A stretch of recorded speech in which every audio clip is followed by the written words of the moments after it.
You don't have a car like this 1970 426 Hemi Superbird without accumulating some stories. And wait till you hear how this car first became famous.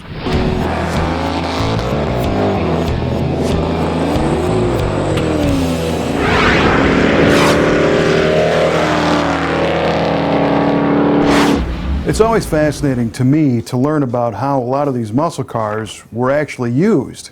You know, some were bought and used as race cars, others were put away into a garage, most of them were just driven like everyday cars. You know, at the time nobody thought these things would be worth so much money and be so valued to collectors years down the line. But this particular car has a very interesting story as part of its history. Believe it or not, this car at one point was a criminal. Now this car is super cool even if it didn't have a storied history. It's a 1970 Plymouth Roadrunner Superbird, one of the most unique and instantly identifiable muscle cars ever built. Of course, these things were designed to be super aerodynamic for the super speedways of NASCAR. This car was intended to go 200 miles an hour. It's got the nose cone on the front, it's got the tall wing on the back, and there's numerous little modifications on the body, like the rear window, for example, that help it slide through the wind and be as fast and as aerodynamic as it could be. This one is even more unique. I think they made about 1,935 of these cars new. Only 135 were fitted with the legendary 426 Hemi engine. That's what you find in this one. This aerodynamic Superbird and the 426 Hemi kind of go together hand in hand for a bunch of different reasons. The engine was needed to make these cars go fast in NASCAR, and the aerodynamics were needed to make these engines go faster in the cars in NASCAR. So this thing made 425 horsepower and 490 foot-pounds of torque. It looks right at home. The block was orange on these things originally. It matches the outside of the car, and this car is big enough to where the Hemi doesn't completely overpower it like some of the other cars that you'd find these in. This particular example shifts gears through an automatic transmission, and it's got an 8 3/4 rear axle with 355-to-1 gears. So this thing on the street, even if you never raced at NASCAR, just as a street car, was certainly a blast to drive, which might be the reason why it ended up doing what it did.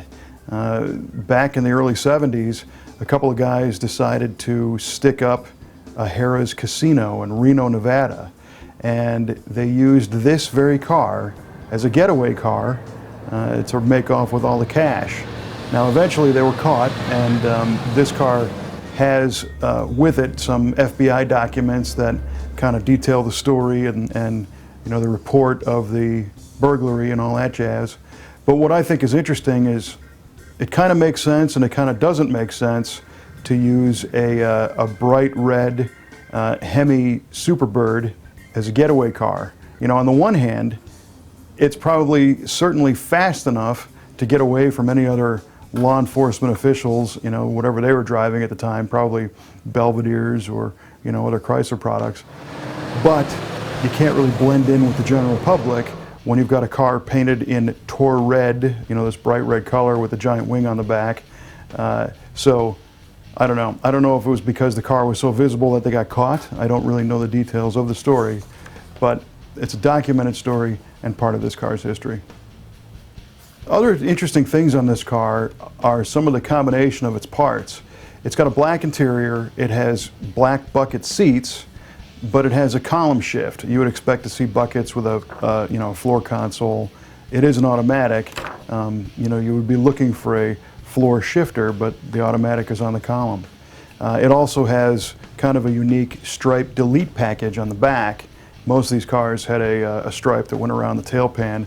This one does not have that. And it also has the 15x7 stamped steel wheels with the little dog dish hubcap.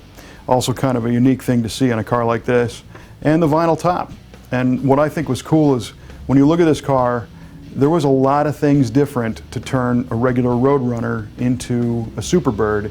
And there's this interesting little closeout panel on the quarter panel that they had to install to accommodate the rear sail panel and to fit the rear window and blend that in with the regular Roadrunner quarter panels, because they're definitely very, very different.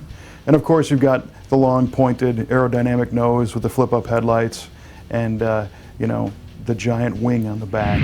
At first glance, this car appears similar to its cousin, the Dodge Charger Daytona, but the Plymouth Roadrunner Superbird is very, very different. When you start comparing the two, you see the uprights on the rear wing are a totally different shape. They're in a different position, they're a different height.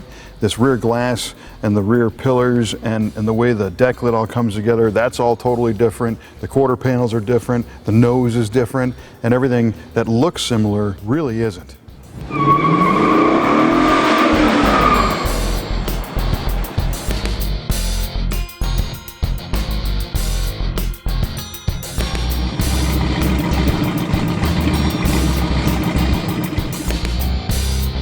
And we've talked about this before, featuring other cars in Muscle Car of the Week, Dodge Daytona, for example, that these cars with the big wings and the bright colors weren't necessarily hot sellers at the dealers. You know, a lot of these things sat on dealer floors for a long, long time, you know, quite frankly, because they're just different. They're kind of weird, they were a little more expensive, and you know, they were designed for NASCAR racing, which normal people didn't do. And because of the additional equipment on them, the heavier nose and the big wing, they weren't really great for drag racing because they weighed more than their counterparts, and they're longer, so might not have fit in a garage, you know, as easily. And I did read a story once where a guy was getting a bunch of grief about having a car like this with a big wing because people used to say, hey, you know, can I hang my laundry on that wing? You know, my dryer's broken. You know, so they were actually ribbing people a little bit for having such a weirdo car. But now, if you think about it, you practically have to rob a bank to get the funds to buy one. We know for a fact that this car has been driven hard with its previous history. It's been restored. It's one of the more unique cars in the Brothers collection on many levels because it does have the interesting story and it is such an interesting car. And we are lucky that they have these kind of things in that collection to be able to bring them to you each week. So it was a good choice to use this as a getaway car because it's certainly fast, but it's not very inconspicuous. I don't know, not a good choice. Anyway, you can see more pictures of this one on our website at musclecaroftheweek.com. Check out the Facebook page. You can share comments, share pictures, say what you want about cars like this, and our YouTube channel makes it easy to subscribe so you'll never miss an episode of Muscle Car of the Week. I can make a getaway of my own now.